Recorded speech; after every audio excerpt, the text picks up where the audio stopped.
Unfortunately, she didn't get accepted into any nearby universities because her undergraduate GPA was too low. However, she did manage to get into a private, for-profit university that would overlook her low cumulative GPA of 2.3. The catch? It came with a hefty price tag of $20,000 per semester. Now, let's talk about my daughter Katie, who is currently 7 years old. People are often amazed when they see her. Being mixed Japanese and Greek, our child is truly beautiful, and I couldn't be prouder to be her dad. Of course, every parent feels that way about their kids, but these days, I'm also realistic enough to see that Sabrina was either a lazy opportunist or, at worst, a shameless gold digger. I wasn't as clear-headed back then, so I didn't connect the dots and realized that she was likely using me to pay for her education and secure a house and child support before divorcing me and taking everything. Sometimes, in moments of vulnerability, I like to think that maybe Sabrina didn't plan it all that way and that she actually loved me, at least to some extent, at one point. I was working full-time, so Sabrina would drop off our child at her parents' house most days while she attended classes. After a couple more years, Sabrina finally finished her MFA. Throughout this time, I thought our marriage was going well. I had a reasonable work schedule, spending time with my wife and daughter. We did all the usual things like going out to dinner, taking trips, and celebrating anniversaries. You know, the typical married life stuff. So, here's the deal. Sabrina always used to go on and on about how much she loved me and how I was the love of her life and all that jazz. But guess what? One day she comes up to me and hits me with the classic, "I need space" line, which basically translates to, "I've been cheating on you for a while now, and I couldn't care less if you find out." Naturally, I ask her if there's someone else involved. And you know what she says? No one else. She just needs to find herself. Yeah, right. So I ask her, what does needing space actually mean? Is she planning to move out or what? Haha, I can't even begin to explain what a gullible fool I was. I ended up staying in some cheap motel room and paying a ridiculous weekly rate, while still keeping up with the expenses of my 3-bedroom house, just to give Sabrina her so-called space. And get this, she was kind enough to let me into my own house on Sunday so I could see my daughter and pretend to be a happy family, at least for a little while. Can you believe it? Well, you can probably guess what happened next. After just a month of me living like a happily married man in that Motel 6, Sabrina drops the bomb and says she wants a divorce. I had been heartbroken ever since. All that talk about needing to find herself was complete bullcrap. So the divorce announcement wasn't really a shocker, more like the final push. I asked her again if there was someone else involved, and she had the audacity to say no. She just told me she no longer loved me. I had come to accept this, so I wasn't completely devastated that Sabrina was leaving. It meant that instead of being a complete family all the time, I would have to share custody of our child. Did I mention I was gullible?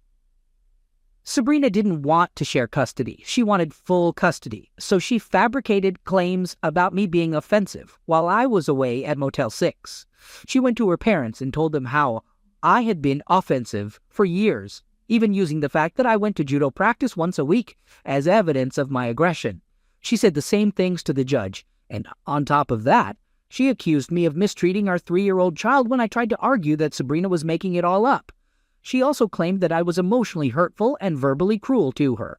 When I countered by explaining that I agreed to stay at the motel because she said she needed space, she called me a liar.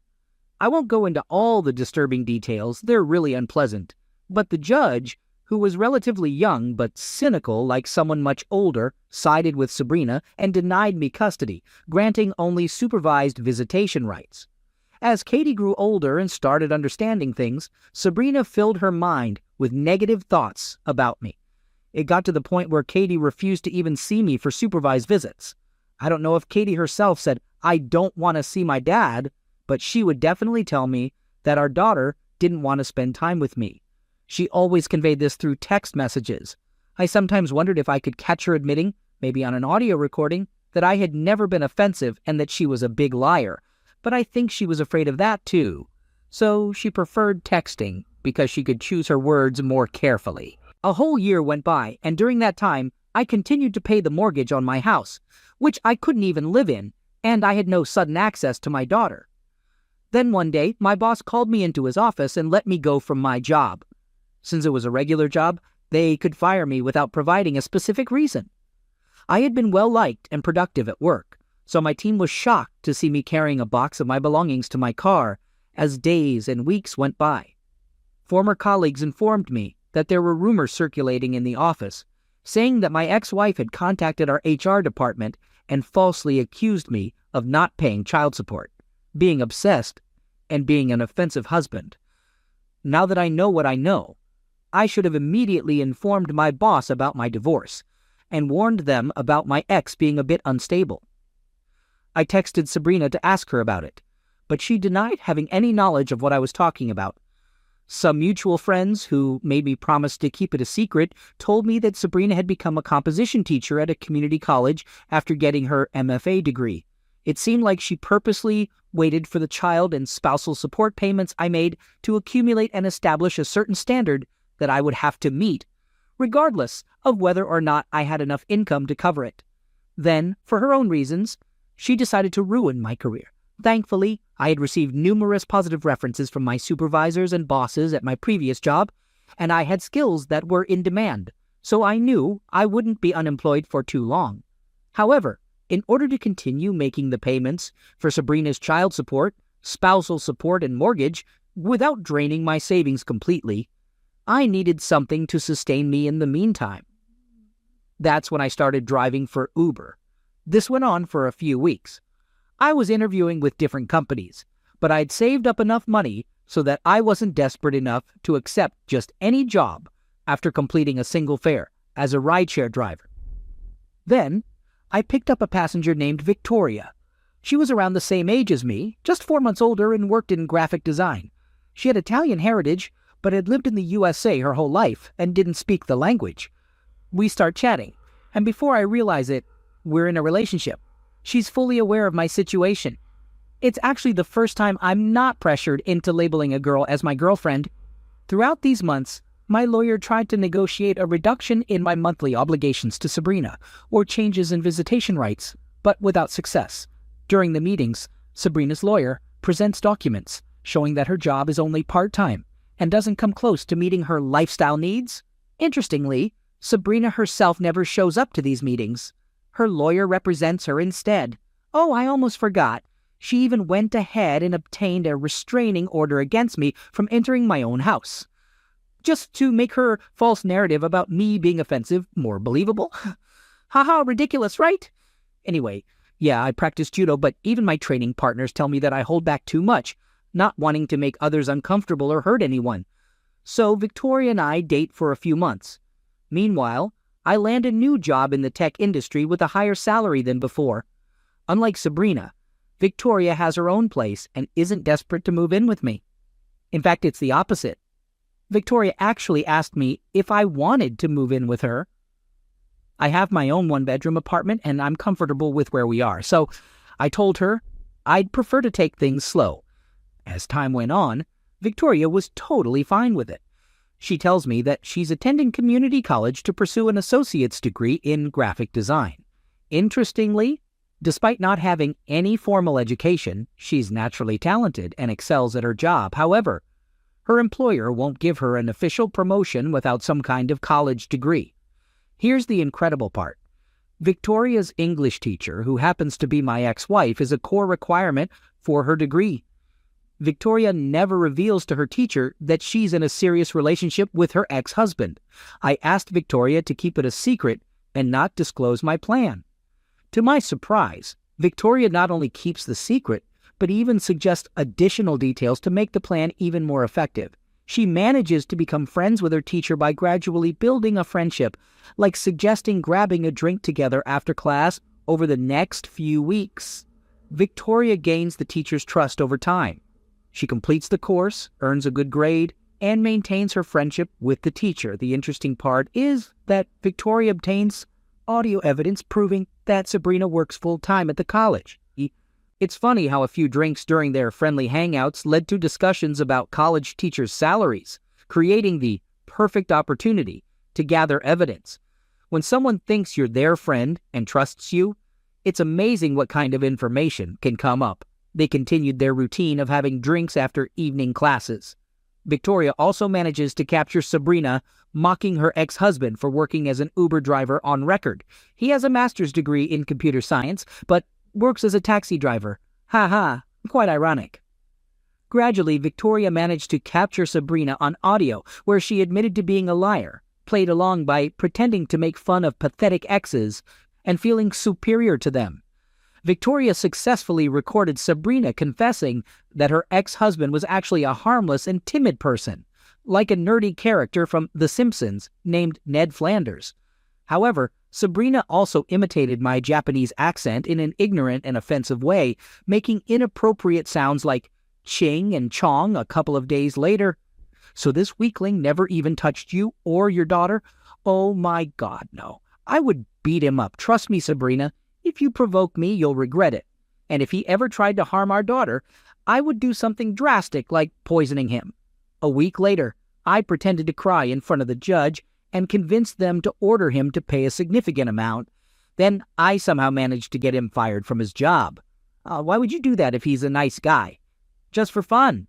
Every time they went out, Victoria would eagerly show me her phone and play the recordings of what happened. I already had some solid evidence, but the highlight Victoria mentioned was about which guys in the English class she took with Sabrina as the teacher were attractive. Oh, she laughed with embarrassment because she's 28 years old, and most of the guys in the class were around 19 to 21 years old. That's nothing compared to Sabrina. At 33 years old, she proudly brags about having closeness with students all the time. She acts like it's no big deal.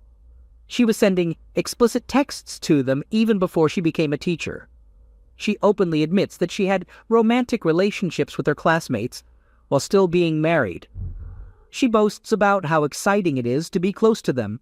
In her shared office, she laughs about having closeness on another professor's desk without cleaning up afterwards or informing them about it.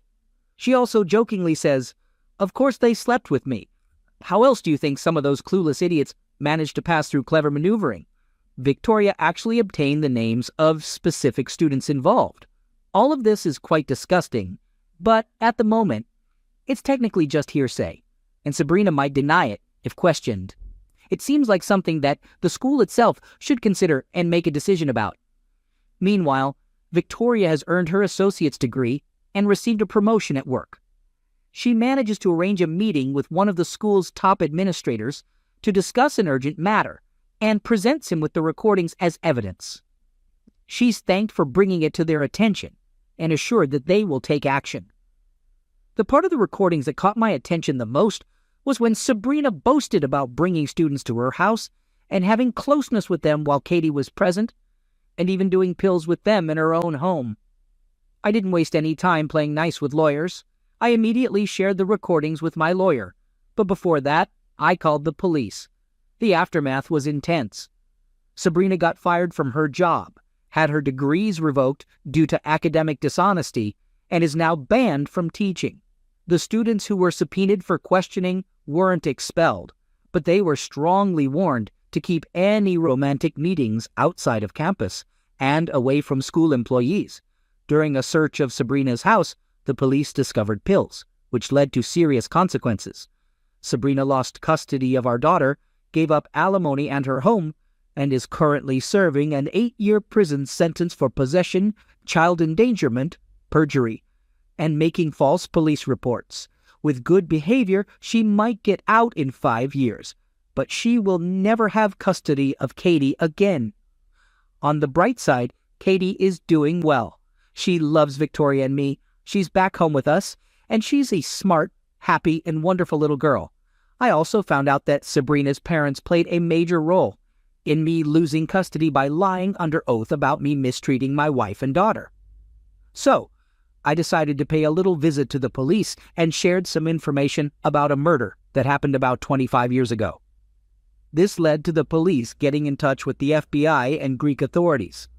Justice was served. Now, Victoria and I are happily married. We live together in our home with our daughter Victoria, and we're excitedly expecting a son in the fall. My parents can't speak English yet, but Victoria is learning a lot of Japanese, and I am too.